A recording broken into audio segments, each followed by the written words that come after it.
everyone. Ladies and gentlemen, Mr. Rick Harvey. Hey everyone.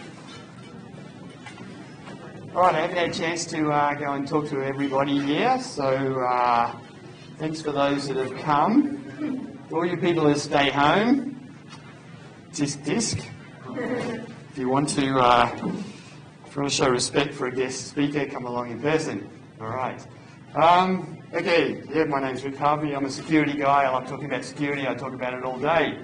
On a scale of 1 to 5, 1 not very much, 5 a lot, I want you to raise your hand and tell me where you are. So 5 is expert.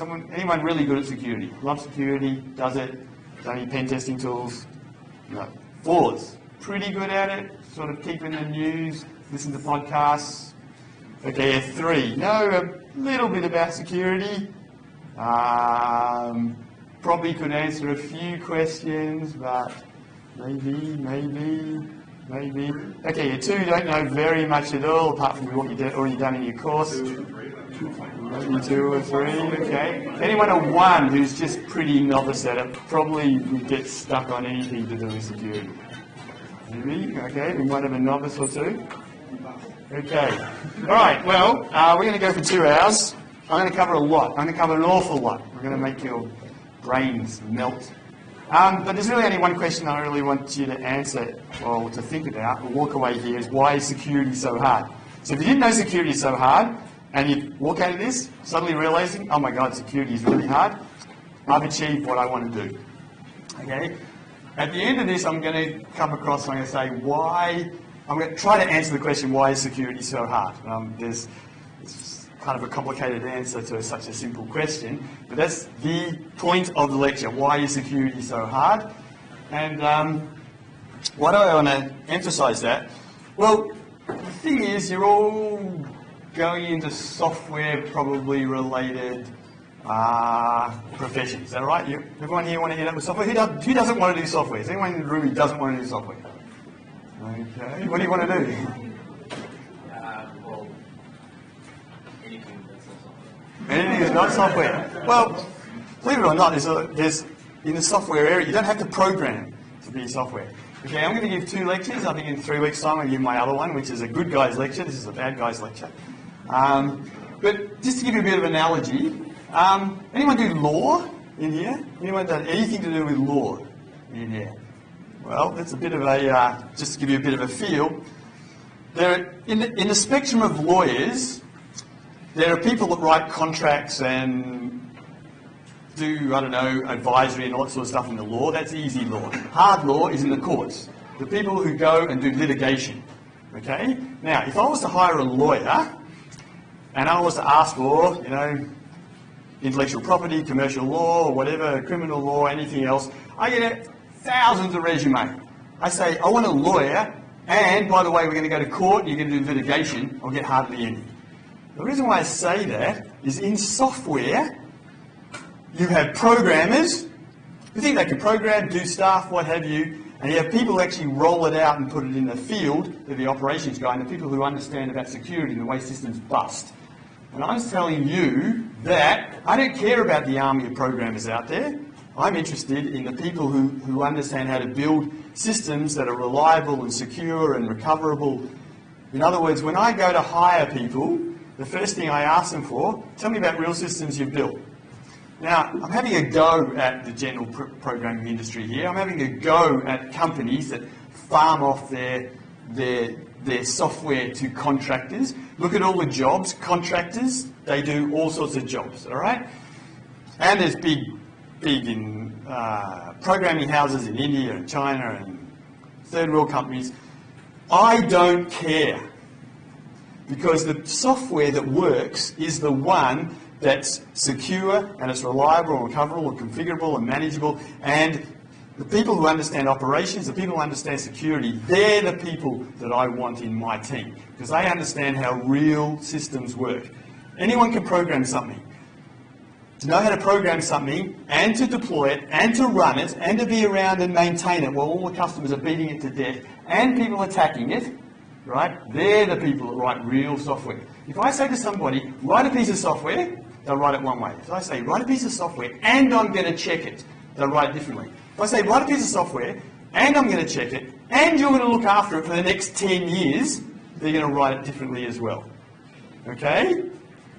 The point about this is, I want to be a good software engineer, in my opinion, you have to understand security. The security is really, really, really hard. Okay? Now, I could give you a lecture for 2 hours and I could scare you to death. I know about all the ways that systems break, I know where all the cyber criminals work, I know about cyber warfare, I know about so much stuff it would make the average person completely depressed, maybe, I don't know, on the verge of suicide, but they'd be taking pills. Alright? So, I don't want to present it in that. I want to sort of twist it around a bit and say, okay, let's assume we're all bad guys. Because it turns out to be a good guy, you've got to think like a bad guy. Okay?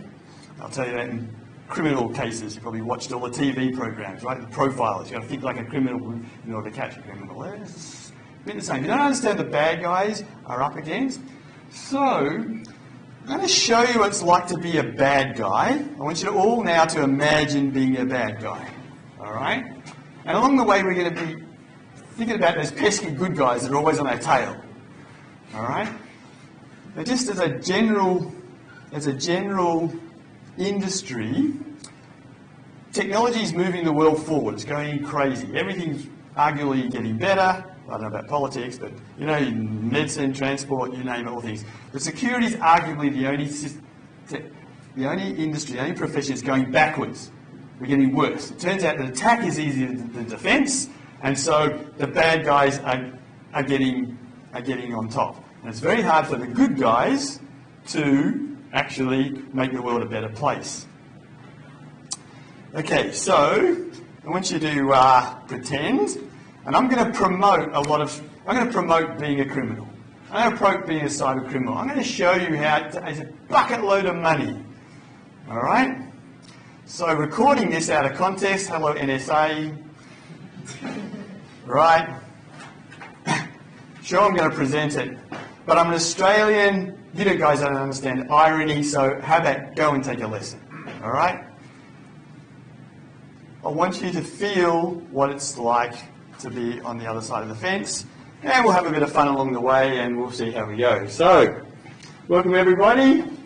I'm Dr. Sai Beck Rhyme. Here we are. Welcome to new recruit training. You all joined our company. Why? You want to make a lot of money. Welcome. This is the first training course. I welcome you to the company, badguys.com. We're the biggest and the best. Thanks for not going to our opposition. Okay, let's talk about what we're going to do. We're going to talk about what our business is. We're in the cybercrime business. Talk about all the different ways we can attack. So when you look at a system, you can attack anything at all. You can attack the endpoints, you can attack the servers, you can attack the system, you can attack the people, you can attack all the systems that are connected to this system, and so on. Look at a few trends in the industry, and we'll have a few conclusions. Go for about an hour, have a break. I just want to show you some attacks first, and then we'll get a little bit more philosophical in the second half. All right, so let's look at the state of the world. The internet comes along, round about here, absolutely marvellous. Off we go. And the world will show you how wonderful things are, right? You've got search engines and wikis and social networks, clouds, mobiles, Internet of Things, autonomous devices. The amount of stuff going on in the world, we're getting hundreds of millions of tweets and billions of YouTube views and what have you. And this is what you'll see. Now in the bad guys' world, our world's getting better and better and better and better as well. We started off with viruses and worms and spyware and click fraud and phishing and malware, scareware, ransomware, botnets. The things now we're getting into cyber weapons and state-sponsored attacks. This is where the real action is down here. Breaking systems on a massive scale, this is what we're able to do. So the thing about it is, any piece of technology is dual use. I've got a mobile phone, good guys can use it, bad guys can use it. For any system at all, which good guys use, the bad guys can abuse it. All right? Okay, so lots of technology happening in our world. Oh, and just as, by the way, innovation happens in this world. Okay? Bad guys find a way to break something, good guys patch it. Bad guys find a way to break it, good guys patch it. Okay? When you talk about innovation, there's more innovation going on in crime than all of this stuff. Things happen slowly over here. This is where really, really clever people go. Okay, what's our opportunity? Well, the opportunity is everything. The reason why opportunity is everything is that technology gives us technology breaks in all sorts of ways. The more technology you have, the more ways we can break it. The faster it changes, the more we can break it. So technology is different, and software is different. Okay, all software is poorly written. Poorly written and insecure. Why? Anyone know why? Cheap. Exactly right. The market rewards cheap. Cheap, fast, reliable. Choose anyone or two. Cheap. Always cheap. The market does not reward quality. I build a quality product, someone else builds a crappy product, it's cheaper, I go and buy that. Someone else offers it for free, they'll do that. It doesn't matter how bad it is. Cheap always wins. Costs money to produce reliable software. Okay, all software. Poor protocols. The internet was never designed for security. Anyone know why? Back in early 90s, what was the internet? Anyone? Good. Well, it was basically a group of universities that got together to exchange some information. It was a closed network. It was just academia, and whatever that. You had to be a member of the group. You could throw bad actors off, and so security is never built in from day one. And today, the world is paying for it over and over and over. No security in email, you get spam. No security in communications, you get surveillance. Okay, not constrained. This is an interesting property. In the physical world, something, I don't really have something here, a pen does one thing. It's not extensible. This thing's only ever a pen. I don't know, maybe you could think of one or two extra use for it. But it can't do arbitrary things. The problem with software is it makes everything, it makes the thing do more than you want it to, right? Your refrigerator can send spam. Your DVR can launch a denial of service attack. You heard the Apple logo? There's an app for that. Well, guess what malware is? It's an app, right? Any device can be made to do anything with software. That's good for the good guys. It's also good for the bad guys. All right, so it's not constrained, it's completely extensible. It's not simple. The world is complex. Turns out there's this thing called the attack surface. So the more complex you make things, the more places there are to attack. It's not isolated, so you can attack from any point, from anywhere in the world. There's a saying that attacks get bigger, better, brighter, faster over time. Basically, doesn't matter what you build, the chances are it can be attacked. And there's no liability. Remember those click-on clauses you get, right? Does anyone read them? Anyone read, what's it called, the TLDR or something? Anyway, there are whole websites devoted to those click-on agreements, which are 60 pages long, and everyone says, yes, yes. You can bury in there, please put me in your will, and you'll go, yes. Right? So the point is there's no liability. Why is this important? In all of time, whenever a new piece of technology comes to the world, the motor car, you start to regulate a motor car. Aeroplanes, you start to regulate the aeroplanes. Trains, I don't know, food, you regulate restaurants. Every time a new piece of technology has come in the world, there's some regulation come from it. Well, guess what? We have the internet and we don't have any regulation. Why? Regulation is bad, says everybody. The internet is free. It's free for everybody to use. So, and liability is the biggest liability is the biggest driver why companies do the right thing. Why do cars build? Why are cars safe? It's because they have liability. All right, there's an accident, you can be taken to court, sue a lot of money. You can be sued a lot of money. Just generally speaking, if you look at the Fortune 500 companies, at the very top, there's a few, just a few, right? There's your Googles and your Apples and your Microsoft. These are the big guys, right? They're being attacked around the clock. Google has got like 600 or 700 security engineers. They do malware research. They do vulnerability research. They do. You name it. There's 500 Google creme de la creme of the industry, and they're just keeping their own. They're being attacked around the clock by state-sponsored, by hackers, and they're keeping their own. Well, in here, if you're a manufacturer, if you're producing some goods, office furniture or anything else, what hope have you got? Being attacked left, right and centre. Just to give you a few examples, casinos. Casinos are very well protected. They have a huge dedicated departments looking at security. And there was a casino just busted earlier in the year, and they got the high roller database. High roller database, the people that spend tens or more millions of dollars every year in the casino. And you know why they broke in, and I'm not making this up. They broke in via the internet-connected fish tank. I kid you not. There was a vulnerability in the software of the fish tank, got into the network. They then, once they get into the network, then they can spread, and we'll talk about that a bit later. I'll give you another example. One of the biggest hacks in history, never seen in the newspapers, was an oil company. I think it was Marathon Oil. And basically what happens is Indonesia has a lot of oil reserves. And the government said, we're opening up to the world to bid for mining rights or drilling rights of the Indonesian waters. And a lot of companies, your BPs, your Shells, your Marathon Oil, spent tens, if not hundreds of millions of dollars mapping out to keep the floor. And 1 week before the tenders were to close, a Chinese company bidded exactly the same spots that Marathon Oil did, and for about 10% cheaper. And it turns out there was malware on the CFO's, Chief Financial Officer's, laptop. There was a Chinese hacking company had broken in, saw everything Marathon doing. They spent $100 million in looking for it, and the contract was won by someone else. That's the example of corporate espionage. It's huge. All right, so lots of ways to make money. Okay, let's have a look at the challenges. Well, as time goes on, revenue keeps going up. Doesn't matter whether there's a global financial crisis.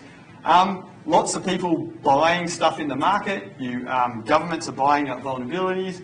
Lots of new products will go into that. Lots of new techniques coming along. Lots of Slack vendors, people just releasing stuff. Adobe, how do they get away with that? Anyone use Flash? Abysmal, shocking system. PDFs. New challenge. We'll come into scareware and ransomware. Lots of expansion into weak countries. If you want to set up a cybercrime outfit, you want to find a country that doesn't have extradition laws, that has a bribable police force, and weak laws. And there's plenty of countries like that. Right, bad news. Well, people know a bit more about security. There are better defences, better patching, better laws, better ISPs. Lots of competition from other companies. The crimeware toolkits, people are kind of building themselves. Dropping prices, other cyber gangs ripping off what you produce, but that's just part of business. Okay, so remember what I said was you can attack anything. Let's just look at the endpoints. I just want to show you just a few examples of attacking endpoints. Okay. Software has bugs. Bugs can be vulnerabilities. Vulnerabilities can be exploited. All right. By the way, software having bugs. If there's software and they're being patched all the time, how do you know when the software's no more bugs? Anyone? Is there any indication that all this patching is working, for example? Anyone? Does patching actually work?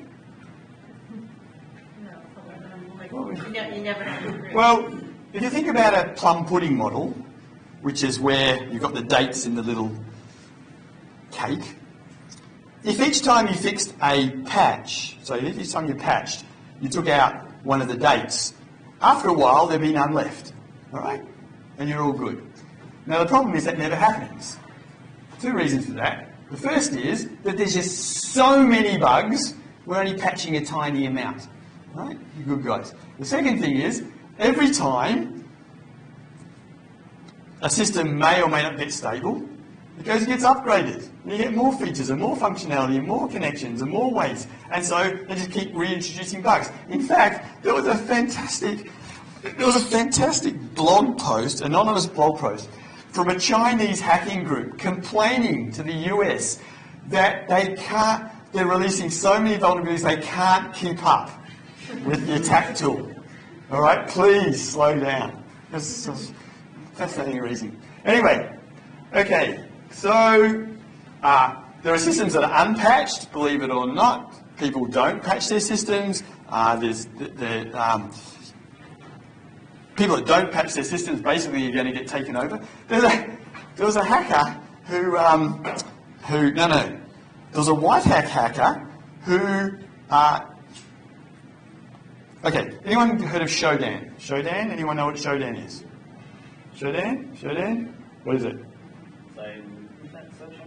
It's a device, at machine level. Okay, so you can go out and you can say, tell me all the machines on the internet that have got port 123 open, for example, and it'll tell you all. Tell me all the machines that aren't patched to X level. Tell me all the machines. So think about your internet of information. Well, Shodan's kind of internet of machines and their capability. So you can go out and you can find all the routers that aren't patched, right? There's a new vulnerability. I don't know, you've got an ASUS router, for example. Run Shodan, find them all patched. Okay, what this hacker did, no hacker, good guy, I don't know, bad guy, whatever. He said he wrote a worm that would go out and find the router, and when it did, rather than letting bad guys take it over and then using it for spam or denial of service, he basically bricked the box. So he closed down all the ports, deleted all the files, closed it all down, and then wrapped it all up, and now that it's completely useless. So his idea was that people who don't patch their routers deserve for their routers to be taken off the air. Then they'll go out and buy a new one. Of course, buying a new one, at least you might have a chance of the software being uploaded.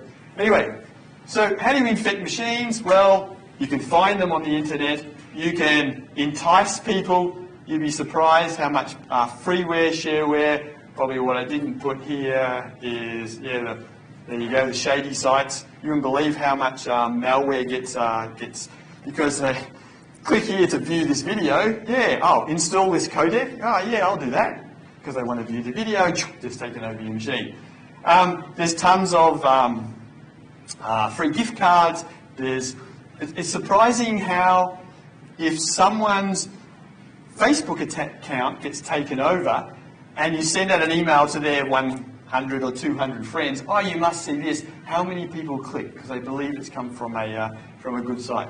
Anyway, lots of ways to get to infect machines. Right, so let's have a look how a kind of integrated piece of malware, here it is here, tends to work these days.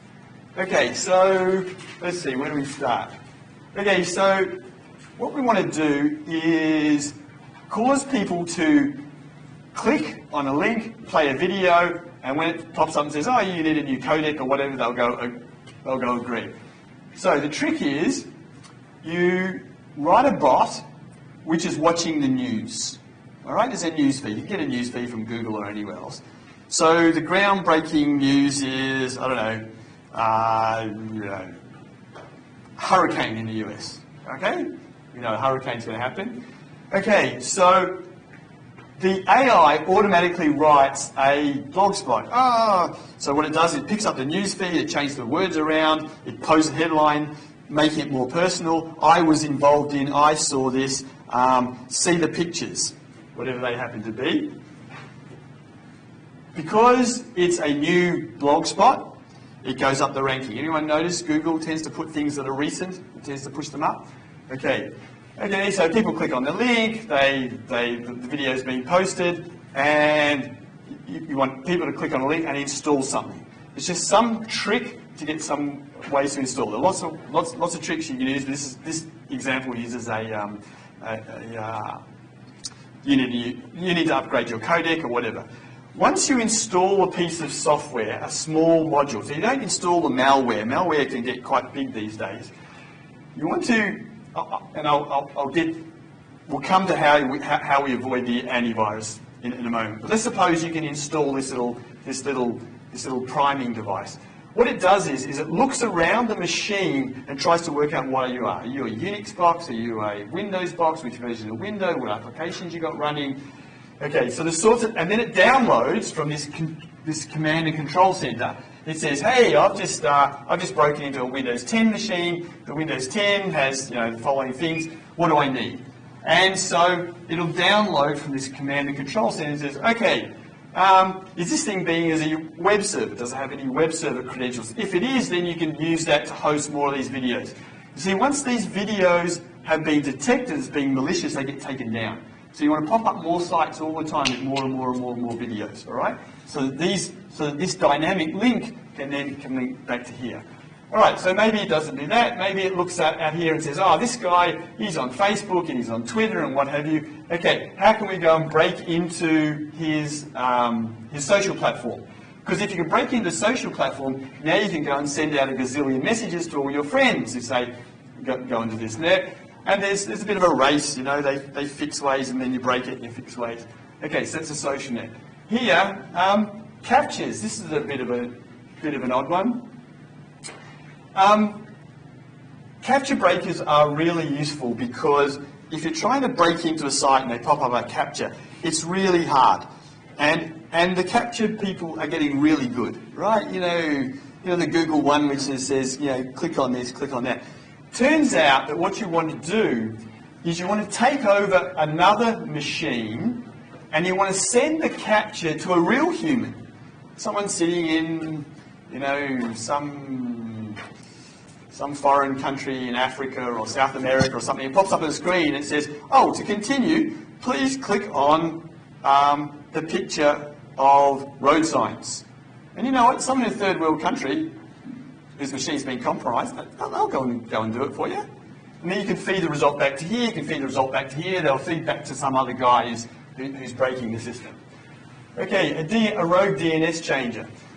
Everything you do on your laptop is going to make a DNS request to somewhere.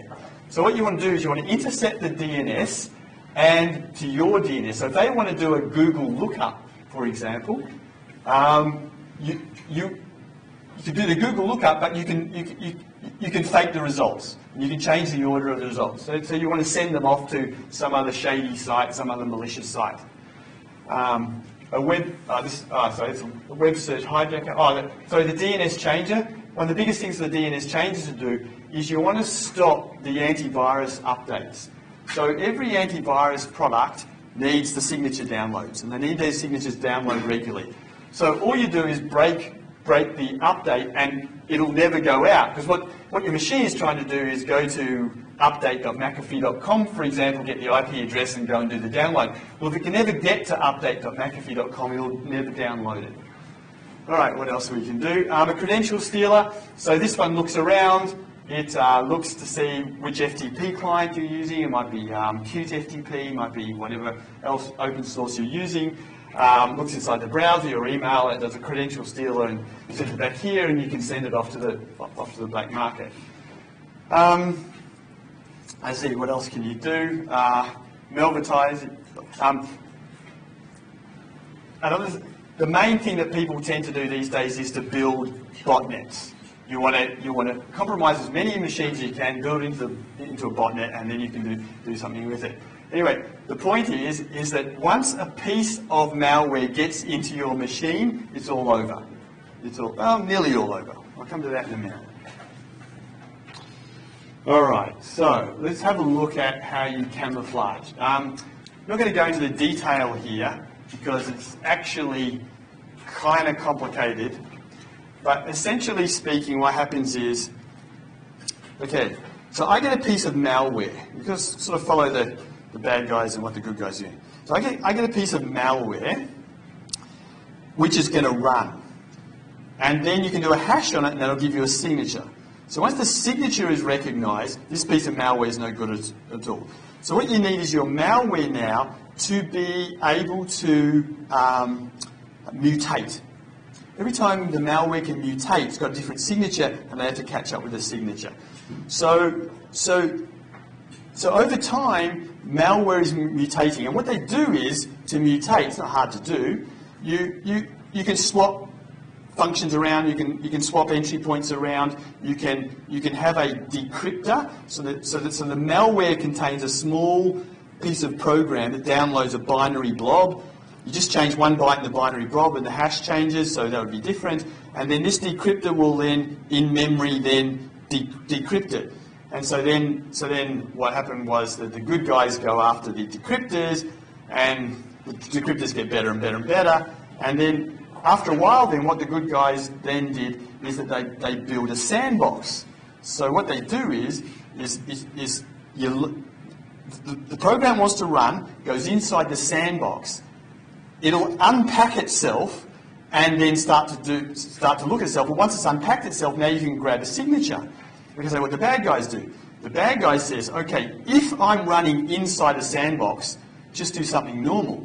Because you can detect the sandbox from the memory locations, right? You've all done memory maps and all that sort of stuff, right?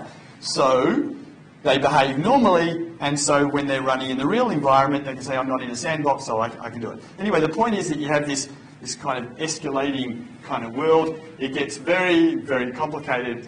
But the good news is, you've got this beautiful QA environment. You build a piece of malware, you run it against all the known AVs. If you can get past it, that's a good piece of good malware. Off you go, send it into the field, right? You don't need to build if anyone's done testing, software testing is really, really hard, right? Someone's already built this stuff for you. It's great. What you're going to do is beat these guys. Now, what are they doing? They're putting more and more stuff in the cloud, so the decisions can be made in the cloud. And it goes on and on. You'd be surprised how good. The main way that people are getting away with this in the corporate environment is that corporations have a ton of machines. And you're bound to find machines that have been forgotten in the corner. They're sitting in the glove, sitting in some QA, or people have forgotten about it. It's not running all the normal corporate endpoint control software. All right. Botnet. So once you've broken a lot of machines, this is the Mariposa botnet. It's a good example because I like the picture, but all the botnets are the same. They more or less tell you where the populations in the world are. So you see in Australia, there's a little bit round here, and you can see where the capital, Alice Springs, are. You can see where the density of the breakages are, and you'd be surprised how well malware can infiltrate corporations. So 40 major banks in this example. And then once you've got this huge network of things, you can do denial of service, you can do spam, you can do phishing, you can do all sorts of scams. I'll get into this. But this gives you tremendous power, because effectively, if you think about click fraud, every time you do a click, you want your malware to go and be #1 in the App Store. All right? People vote on it.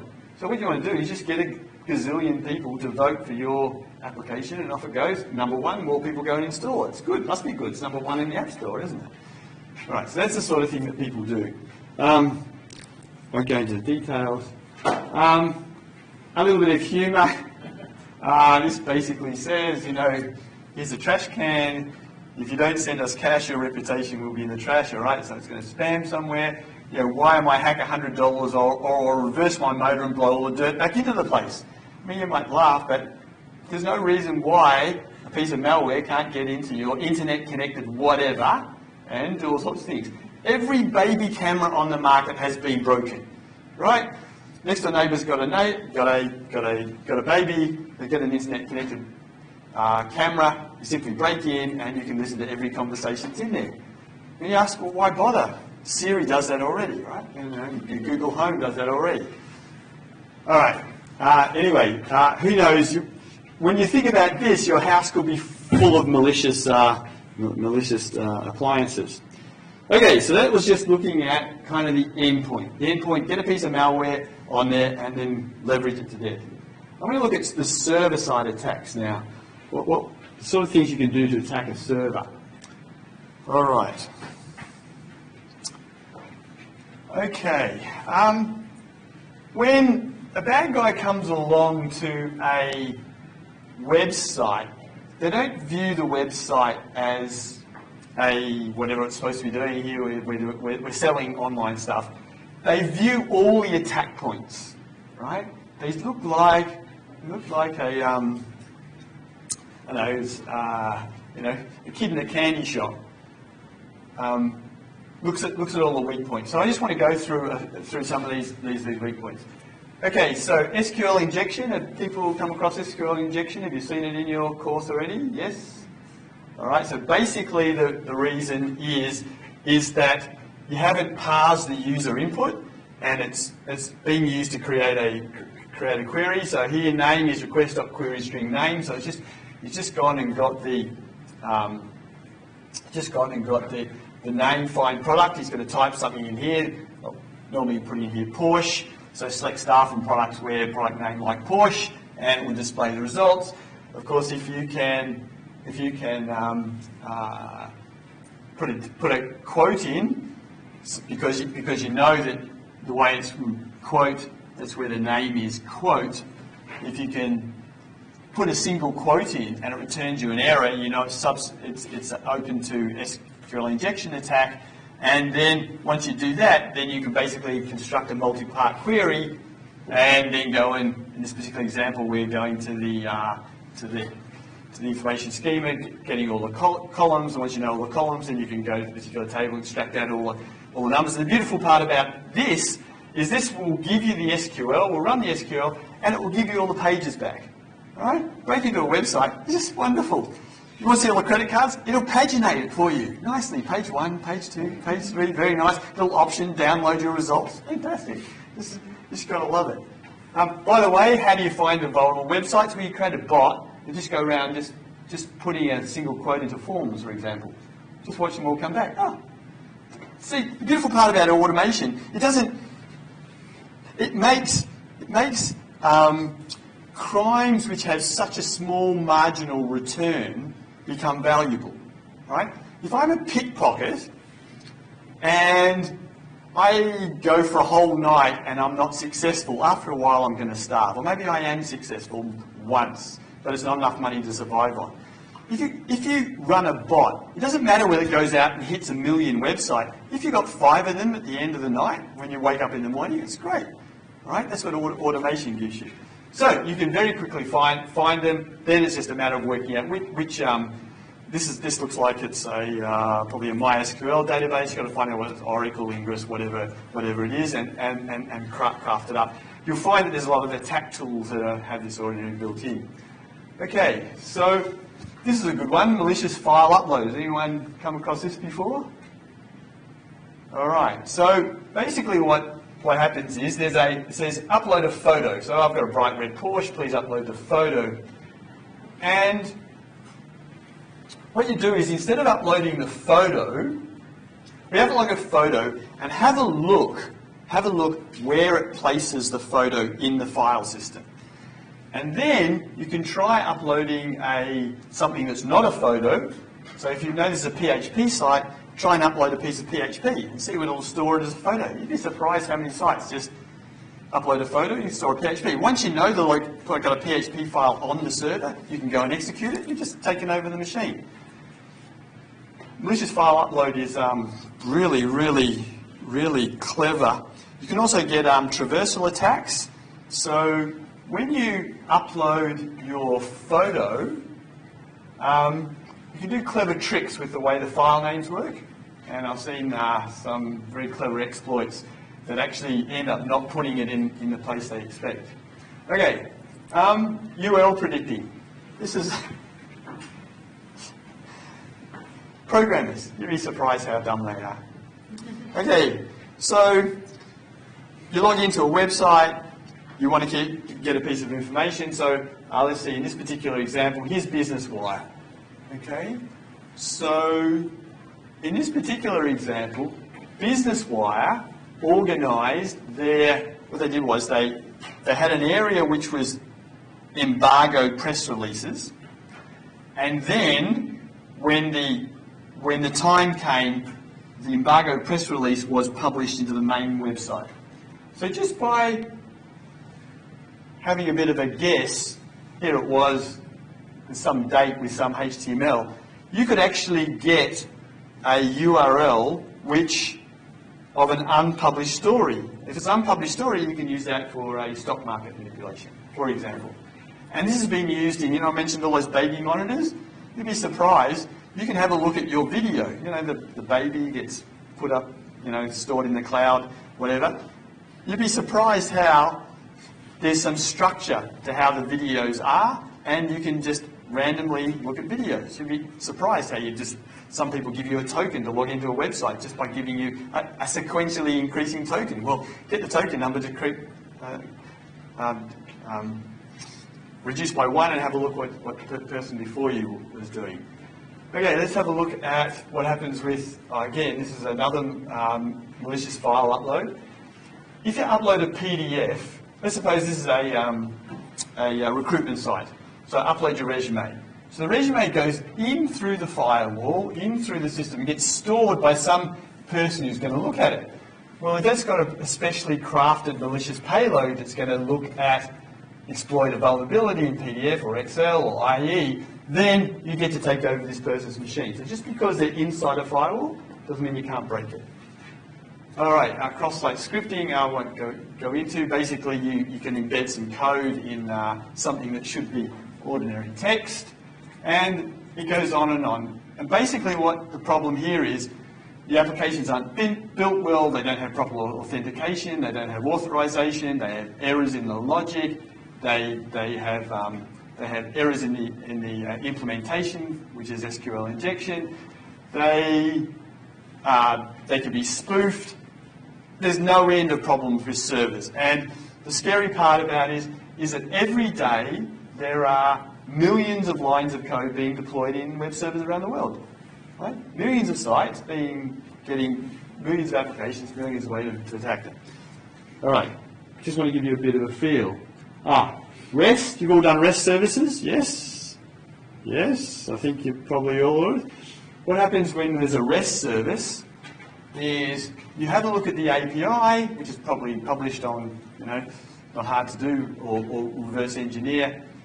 And so the trick is, it might have a method. Well, is that the only method that's handled correctly? If it says method delete, what happens when you do method, post or what have you? If it's got OAuth tokens, are they really enforced? Can they do substitution? Are they managed correctly?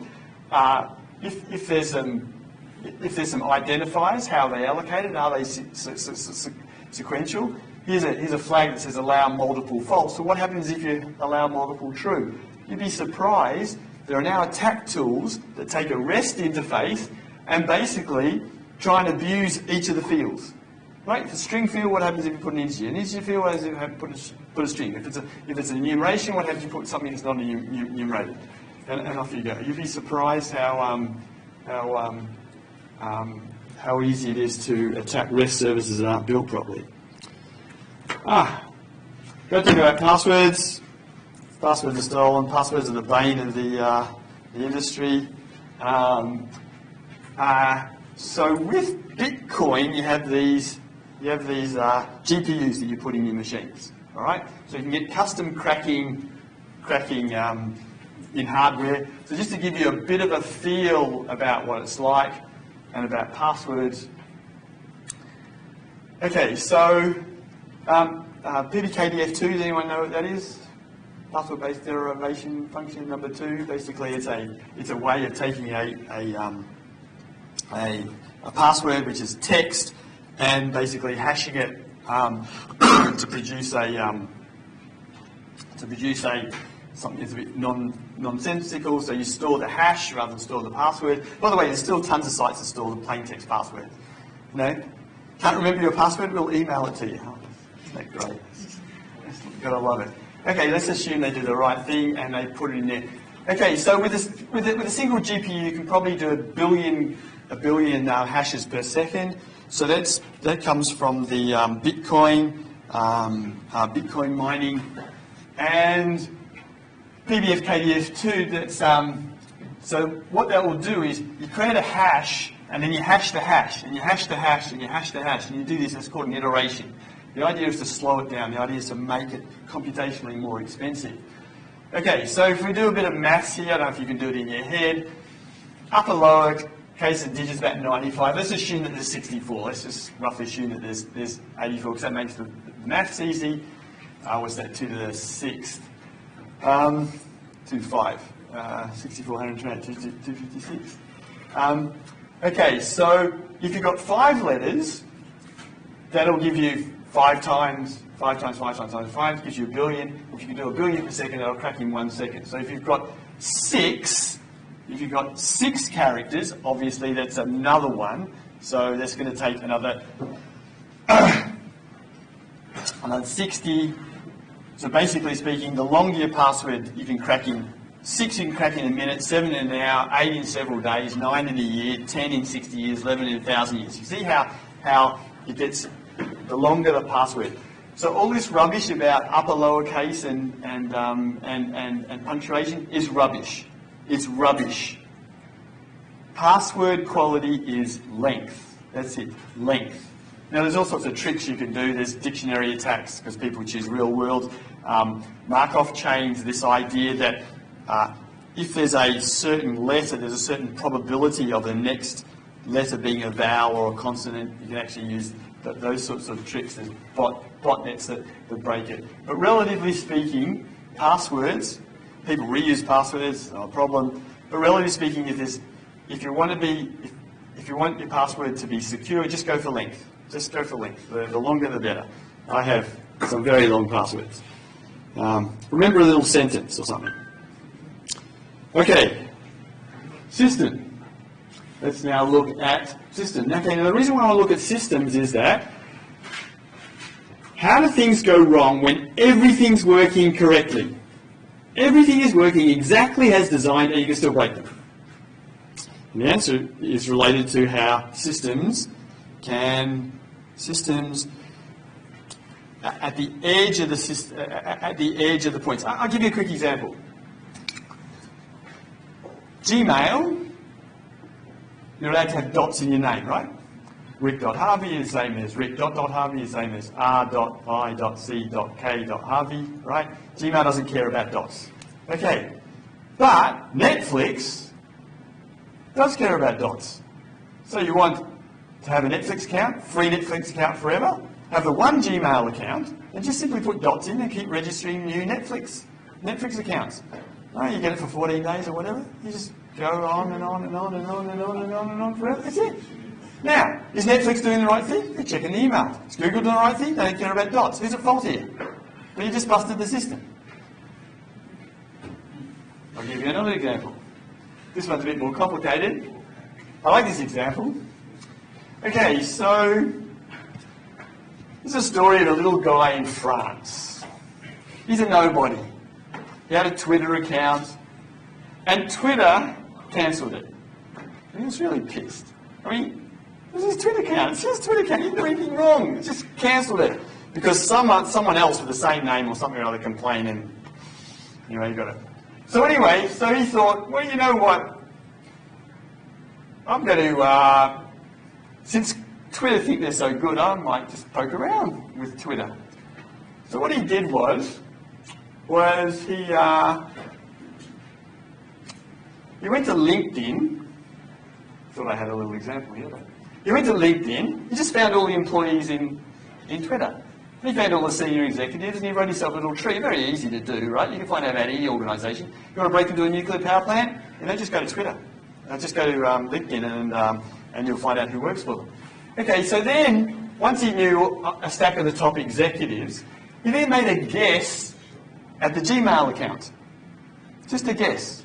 And there was an executive called Joe Comfy in this example, and so he tried Joe Comfy at Gmail, and he tried to log in, and it says, oh, I forgot my password. And Joe Comfy, his backup was another free email service, Hotmail.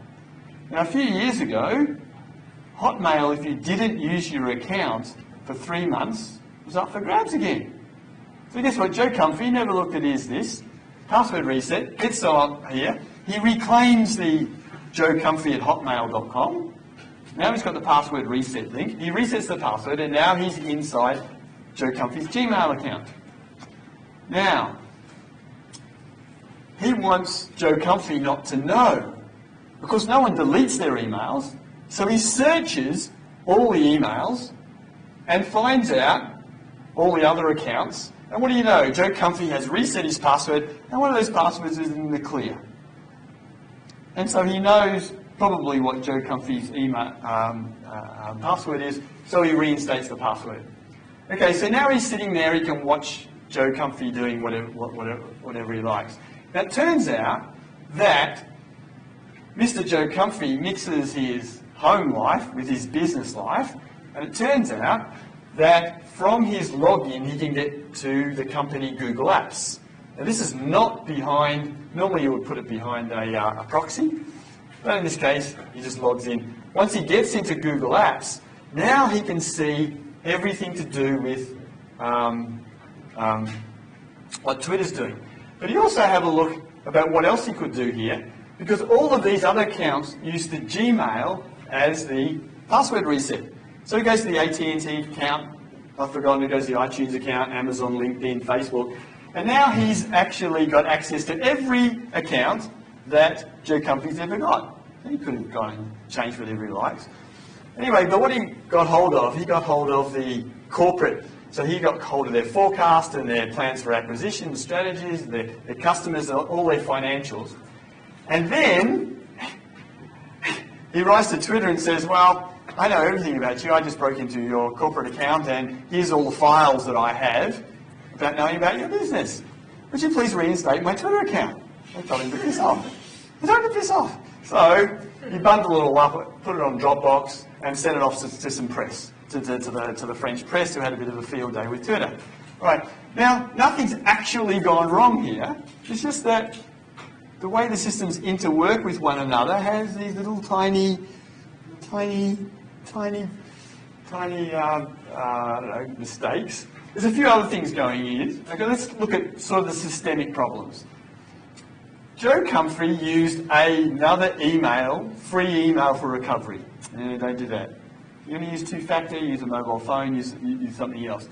All right? You use the same password all over the place. All right? You don't want to do that. He mixed home and work together. Right? So your home account should never have anything to do with the work account. In fact, this should be, your corporate applications should come in via a VPN, and then from the VPN, then you should have to log into your application, and so they didn't do that. Anyway, point is, everything's working fine, and you can still break it. Let's have a look at this one. This is affiliate attacks. Okay, so referrals on the web, right? So let's see what example here. I've got, I don't know, Kmart. Let's say it's Kmart. Right, Kmart puts an ad on a website, you click on here, and you get referred to the website, and so Kmart will pay you money. Right, that's the way Google works. In fact, Google won't tell you the amount of affiliate fraud and click fraud there, because then no one would advertise with them. They don't care, by the way, because click fraud is just more money. Ka-ching, ka-ching, ka-ching, ka-ching, ka-ching. All right, so what sort of things that people do? There's all sorts of tricks. You can hide the referrals inside iframes. Sometimes pay per click, pay per convert. But the main one is, I won't go through all the different ways that you can break it. The main one that people use generally come from botnets these days. So you can hire a botnet. You've got a few $1,000s. You can hire a botnet for an hour. Within an hour, you could generate $50,000, $100,000 in click fraud over it. So that's the way that people are doing it. They use it for other things as well, spoof sites and so on. Okay, just to let you know, the advertising industry, the big data, the resell market is absolutely huge. These are good guys reselling ordinary people's data. And it goes swishing around. There's a huge number of companies that are buying, selling data, building profiles of you, And then over on the bad side, you're also selling it to the bad guys as well. Just a little bit about how systems are broken into. Remember, let's see, what's it called? The big US company that was broken into. I think yeah. So many. Usually the breakings occur via a supply chain. So someone who's associated with the business has something broken into. Poor old Sonny was broken into via external parties as well. And the trick with these things called APTs, anyone heard of APTs, by the way? Come across this term, Advanced Persistent Threat? Anybody know what it is? Not really? Okay, so if you want to attack an organisation, what you want to do is you want to get through the front door somehow. So about 3/4 of the time it's via phishing attacks. Basically, encourage someone to click on an email they shouldn't, and you're broken into. Now, once you get inside the network, once you've compromised a particular machine, you say what you want to do is what's called move laterally. So you actually got a compromised machine, and then you basically go on a reconnaissance mission. So basically you start feeling out the network. Remember, out here is the internet, and here's a big corporate network behind a firewall. Right? There's a big, thumping, huge firewall. So you got through the firewall, you're onto the machine. Then you want to scan the network. You want to find all the sub-networks, you want to find all the demilitarized zones, you want to find all the QA networks, you want to find all the networks that are connected by other parties.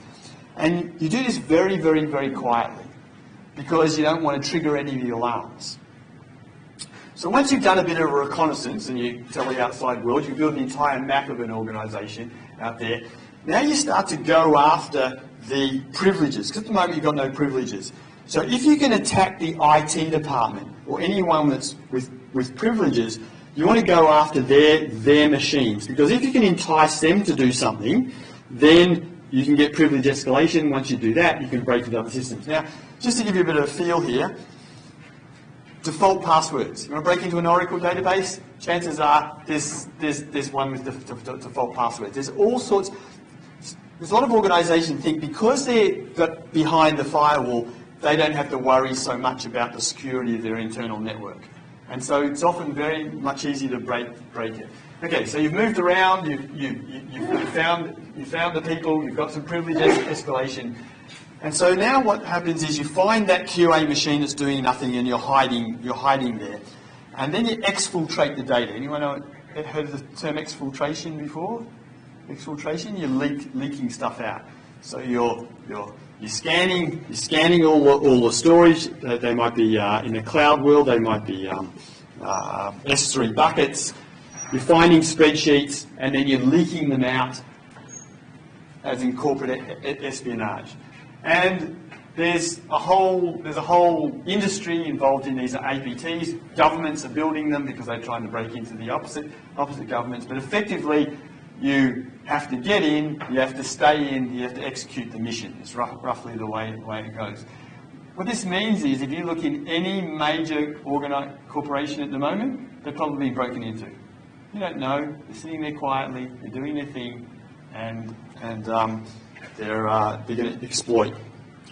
All right, so we've looked at the endpoints, we looked at the servers, we looked at the systems, now we want to look at people. People. You'd be surprised how easy people. Of all those systems, probably the people is just as easy. Okay, scareware, I don't know if you've seen these fake warnings pop up, FBI warnings, Australian Federal Police warnings pop up and basically say, we've discovered copyright material, please pay, we'll settle out of court, please pay $50 to this bank account. You'd be surprised how many people go, gee, they discovered the movie on my laptop. You've seen all the scams. There's tons of scams that encourage you. Incredibly successful. Millions and millions of people every day doing this. What I want to look at is ransomware. So you've heard of the ransomware attacks. Do people know how this works? basically you break in and you encrypt the data and you bring an organisation to their knees and you say, please pay the ransom, and if you don't pay the ransom, well, you don't get your business back.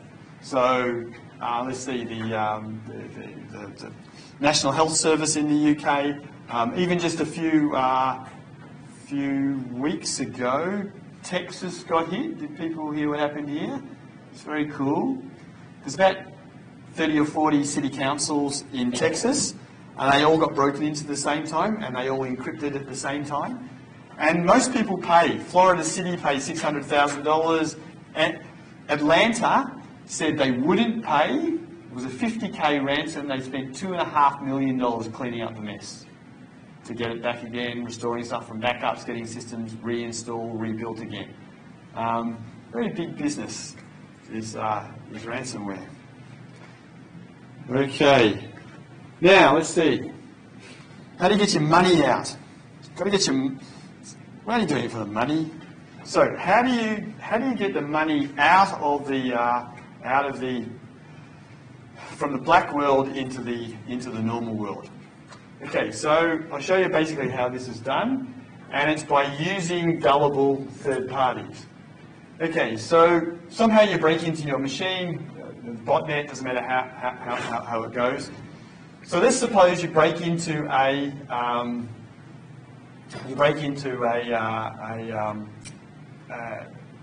small company. By the way, there's $1 billion a year lost every year in the US by malware that's broken into the company and adds one more employee. That's it.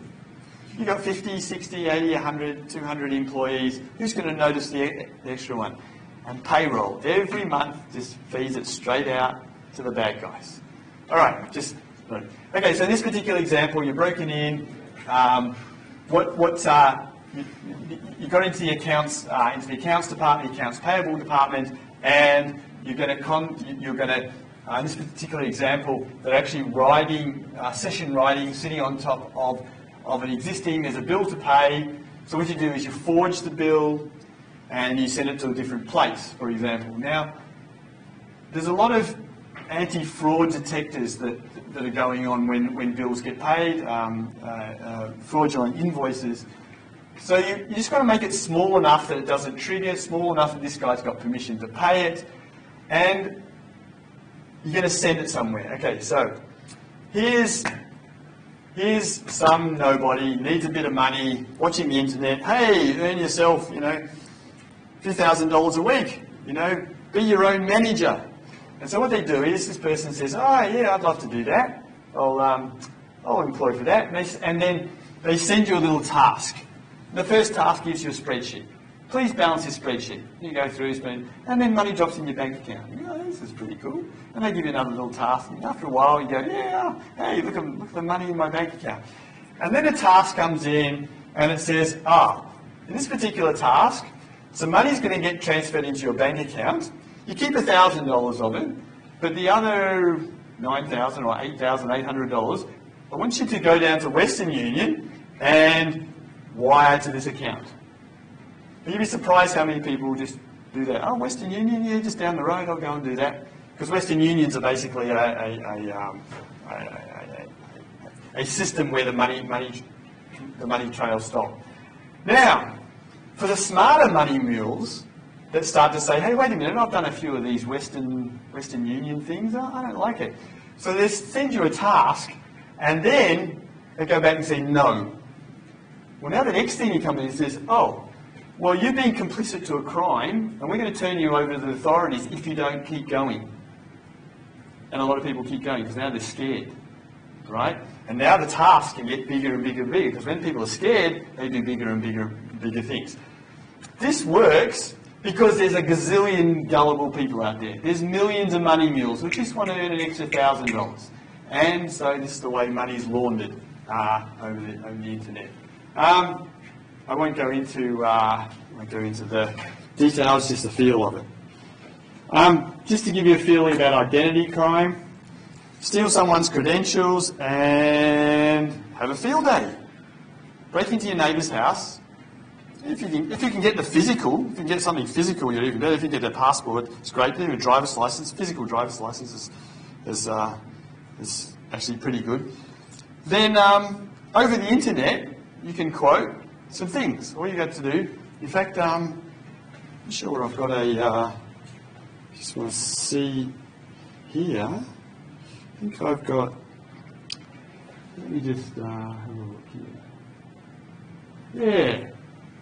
If you want to know about anybody at all these days, you can pretty much pay, for about $1,000, I can find out just about anything anyone wants to know about anyone in this room. There are companies that specialise in building your profile. Because you have such an online presence, they know where you live, your date of birth, what sort of car you drive, what sort of insurance you've got, you know, how you meet your girlfriend or your boyfriend, what your special interests are, what your. Okay, so there are many ways that you that's online. Okay, so just to give you a bit of a feel here, if your identities be stolen, you can open bank accounts, you can hire cars, you can bid on products, and if your identity's been stolen, it's very hard to get it back. It's very, very hard to get it back. Okay, so let's suppose somebody broke into my house and stole my physical driver's license, just for argument's sake, maybe my password. Then they go out and then they open a bank account, or they hire a car, or they get a credit card. Using your name and your address and your credentials and everything about you, but they're getting the benefit of it. I can't go up to my mobile phone company. I say, Telstra, I didn't order that phone. That wasn't me. Oh, yes, it did. We got your driver's license. We got your address. We got your, we ask a whole stack of questions about you. No, you must be. You're liable. And so, particularly with loans.